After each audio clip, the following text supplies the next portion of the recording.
Nothing ever really leaves your life anymore. It just stays on the dashboard, quietly renewing in the background.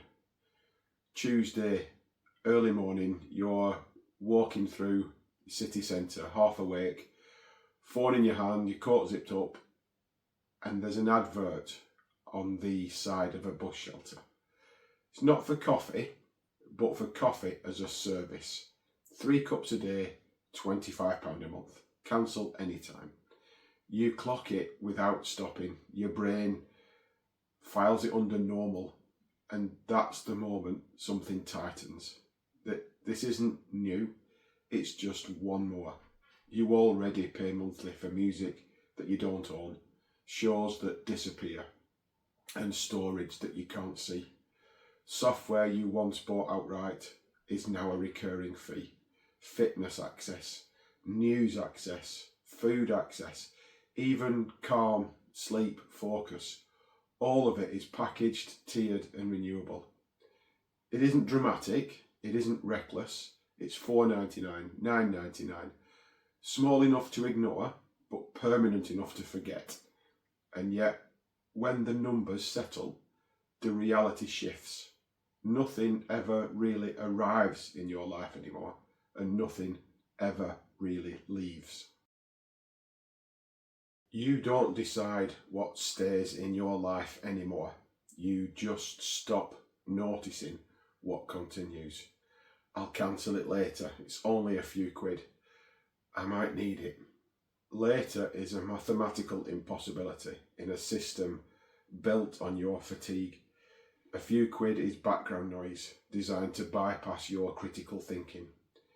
Might need it has been successfully re-engineered into insurance against a vanishing world. This isn't about money, it's about the psychological erosion of the home. A life where everything is rented starts to feel provisional. You are living on borrowed ground. You sense that any part of your world could vanish the moment a payment fails. This is the fog of the rented life, the feeling that your environment is no longer yours to keep. This system wasn't designed to help you manage your life. It was designed to wait for you to get tired. We're told that the subscription economy exists because it's frictionless. No big upfront costs, no commitment. But the marketing skips the diagnostic truth. Subscriptions exploded because they make revenue predictable. And in an accelerating world, predictability is the ultimate currency. Once a system knows that you will forget, delay and avoid hassle, it stops needing to persuade you. It just needs to wait. Free trials don't rely on your excitement, they rely on your exhaustion. You sign up late at night because you're tired. You tell yourself you'll set a reminder, but you don't. Cancellation isn't hard, it's just long. 3 screens, a warning, a gentle nudge of guilt, just enough friction to make tomorrow easier than today. And tomorrow is always when tired people decide things. Nobody fights a £2 increase. That's the core of the extraction model. Prices don't jump, they creep. An email lands and we're updating our pricing to improve your experience. You feel the flicker of irritation and then the calculation. Is this worth a 20-minute phone call? A password reset? No, so you sigh. You let it pass. That sigh is the business model. Millions of people tolerating a £2 increase is more profitable than 1,000 people buying a product outright. When access replaces ownership, ownership disappears. You don't have music, you're now granted a license. You don't keep your photos, they live in a rented silo. Even your car has been downgraded from an asset to a rolling contract. You are no longer a master of your tools.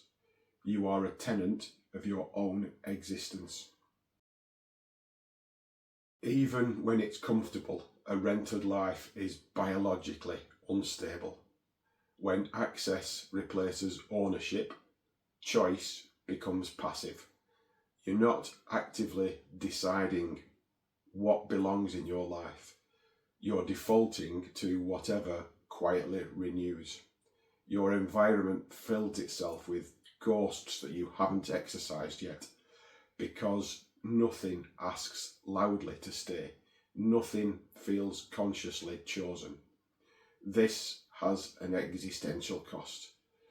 You sense it as low-level anxiety, the feeling that if you stopped earning tomorrow, your entire world would unravel at once. No one told you this would happen, but your nervous system has figured it out. Modern consumers didn't become irresponsible. We became predictable. And once behaviour is predictable, it's monetisable. Our attention, our forgetfulness, and our fatigue are now recurring revenue streams for a system that cannot afford for us to rest. You don't wake up choosing your life anymore. You wake up maintaining a dashboard. When even small everyday pleasures become contracts, the message is clear. Don't decide, don't think, just enroll. Once you're enrolled, the system handles the rest. This is why modern life feels so draining. It's not that you're bad with money. It's that your life has become a series of logins, of renewals and terms updates you never asked to manage. Subscriptions were sold as freedom. Psychologically, they've created permanent background noise. Nothing ever resolves, nothing ever completes, just ongoing access until further notice. Autonomy isn't found in optimization. It's found in the power to let things end. The opposite of the subscription trap is not minimalism. It's intentional ownership. Ownership isn't about objects, it's about finality. When you own something, it settles. It stops asking for your attention. It leaves you alone. That is the definition of peace. Autonomy begins when you stop letting systems decide what stays in your world. Not dramatically, just consciously. Pick one subscription. Not the most expensive, the most forgotten. Look at it and ask, if this didn't already exist in my life, would I actively choose it today? If the answer is no, then let it end. Not as punishment, but as reclamation. Every ending you choose on purpose restores a fragment of your agency. Your life becomes quieter, more solid, less rented. This isn't budgeting. This is autonomy.